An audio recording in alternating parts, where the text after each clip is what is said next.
Today, let us understand the relationship that becomes our tender shadow.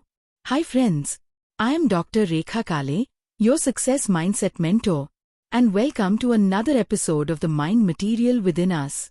In the earlier episodes, we have been looking at some very ordinary things in our lives and trying to discover what they may tell us about what is happening within us.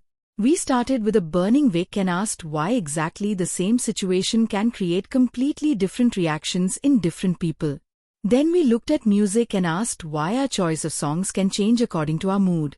Then we explored the information we choose to watch, read and consume, and asked whether those choices can tell us something about our personality, our interests and our state of mind. Today, I want to take our inquiry into an area that is perhaps even closer to all of us. Relationships. Every human being lives through relationships. We have family relationships, friendships, professional relationships, parent-child relationships, partnerships, and for many people, there's also a spiritual relationship with God, with a higher power, or with something they experience as larger than themselves. We may have many relationships at the same time. But have you noticed something? Even though we may have many relationships, our emotional focus is not equally distributed among all of them. At different stages of life, and sometimes even at different moments of the same day, one particular relationship may become especially important to us. Why? What is it about that relationship that attracts our mind? What do we receive from it? And what does our dependence, or our comfort, in that relationship tell us about our mind material? Let me give you a very simple image. Imagine that you have been walking for a very long time under the hot sun. You are tired. You are sweating. You have been struggling to reach your destination. And suddenly, you see a tree. Under that tree is a beautiful patch of cool shade. What do you naturally want to do? You want to stop. You want to sit down. You want to breathe. You want to relax. You want to recover your energy. That shade becomes a kind of tender shadow for you. It doesn't necessarily take you to your destination. It doesn't solve all the problems of your journey. But it gives you something extremely valuable. Relief. Life can sometimes be exactly like that. We spend our days running under the hot sun of responsibilities. Work, business, money, family responsibilities, expectations, uncertainty, failures, successes, conflicts, decisions. Sometimes even our own thoughts become tiring. And after all this running, we naturally look for a place where we can relax emotionally. A place where we don't have to fight. A place where we can simply be ourselves. A place where we can feel accepted. A place where we can experience affection. And for different people, that place is different. For some people, it is their family. They come home after a difficult day and simply being around their family gives them comfort. For some, it is one particular friend. They may have dozens of acquaintances, but there is one friend they call when something important happens. For some, it may be their mother. For someone else, their father. For another person, their brother or sister. For some, it may be their child. For someone else, it may be a husband, wife, girlfriend or boyfriend. And for some people, their deepest source of emotional comfort may be their relationship with God. They may sit quietly and pray. They may talk to God internally. They may feel that there is somebody, or something, that listens to them even when nobody else does. And that itself can become a very powerful emotional relationship. But there is another interesting possibility. Sometimes, the thing we emotionally turn towards is not a person at all. For some people, music becomes a companion. For some, books. For some, movies. For some, writing. For some, nature. For some, meditation or spirituality. Different people find emotional relaxation in different places. And this is where I want to bring back our concept of mind material. Because what makes one particular relationship or one particular activity so comforting to us? Why do we instinctively turn towards it when we are emotionally tired? Perhaps because something in that relationship matches a need within our mind material. Maybe we need affection. Maybe acceptance. Maybe security. Maybe understanding.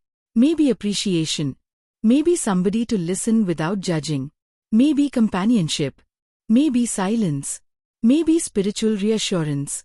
Maybe simply the feeling. I am not alone. And there is nothing wrong with needing these things. In fact, human beings are social beings. We need connection. We need affection. We need emotional support. So I want to make one thing very clear. This episode is not about saying that emotional dependence is bad. It is not about telling you that you should never depend emotionally on another person. Healthy relationships naturally involve giving and receiving emotional support. The inquiry is much simpler. What happens inside me when I need that support? And where do I go to find it? That is the question. Now, let us go back to our earlier example. You are walking under the hot sun. You find the shade. You sit there. You relax. You feel better.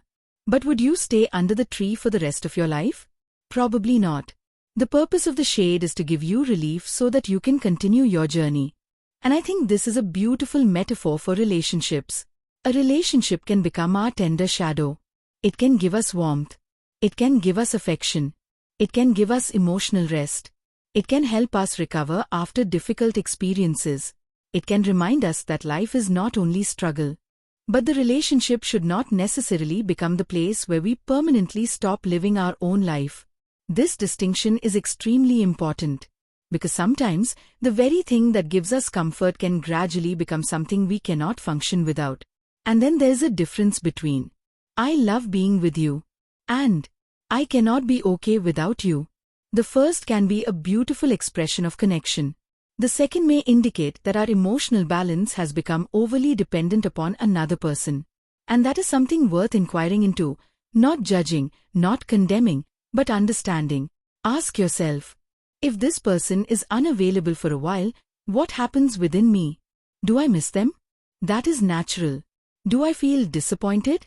That is also natural. Or do I completely lose my emotional balance?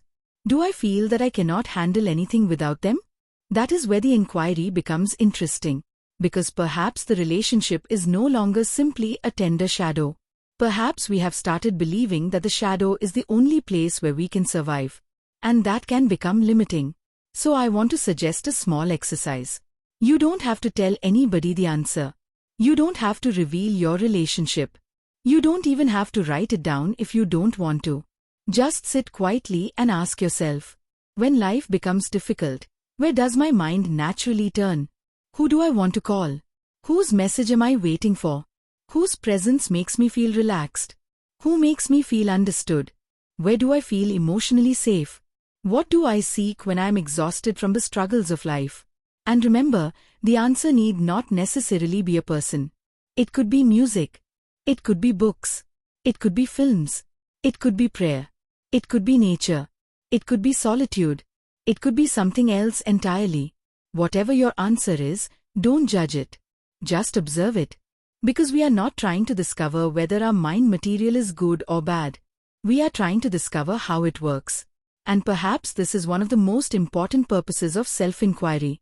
When we understand ourselves, we don't necessarily have to change everything about ourselves. Sometimes, simply understanding a pattern gives us more freedom. For example, suppose I discover that whenever I am stressed, I immediately look for one particular person's reassurance. That doesn't mean I have to stop talking to that person. Instead, I can become aware of the pattern. I can say, I am stressed right now, and my mind is looking for my tender shadow. That awareness itself can create a small space between the emotion and the reaction. And in that space, I may discover something new. Perhaps I need reassurance. Perhaps I need rest. Perhaps I need to solve a problem. Perhaps I simply need someone to listen.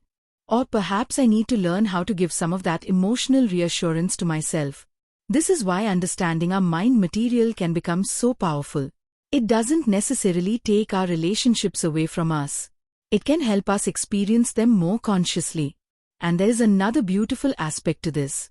Once we understand what a relationship gives us, perhaps we can also become more aware of what we give to that relationship.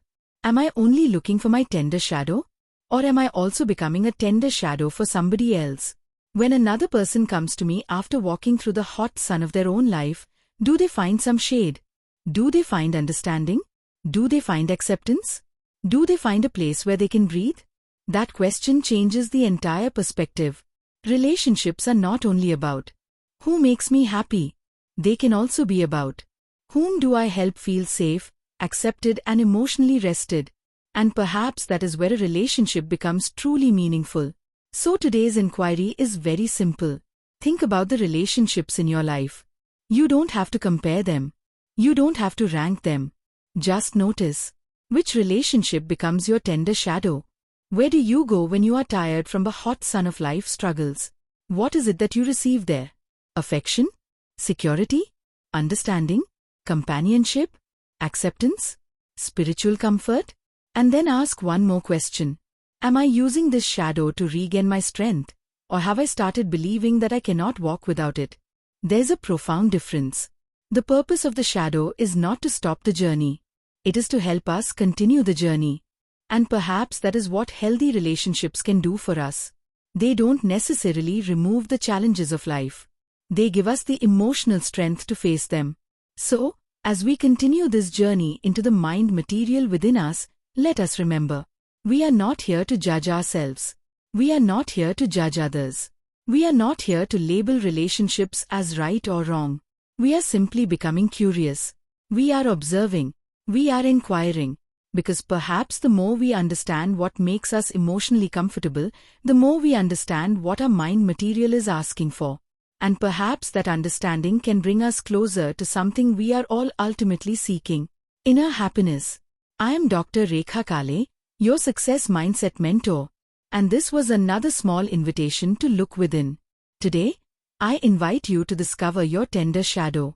Not to reveal it, not to justify it, not to judge it, simply to understand it. Because sometimes, one of the most beautiful discoveries about ourselves is discovering where our heart goes when life becomes difficult. I hope you enjoyed this episode. If this thought touched something within you, I would love to hear your reflections in the comments. And perhaps ask yourself one final question before we meet again. When I am tired from running through the hot sun of life, where does my mind naturally go to find its shade? Thank you for being with me. Until the next episode, keep observing, keep inquiring, and keep discovering the mind material within you.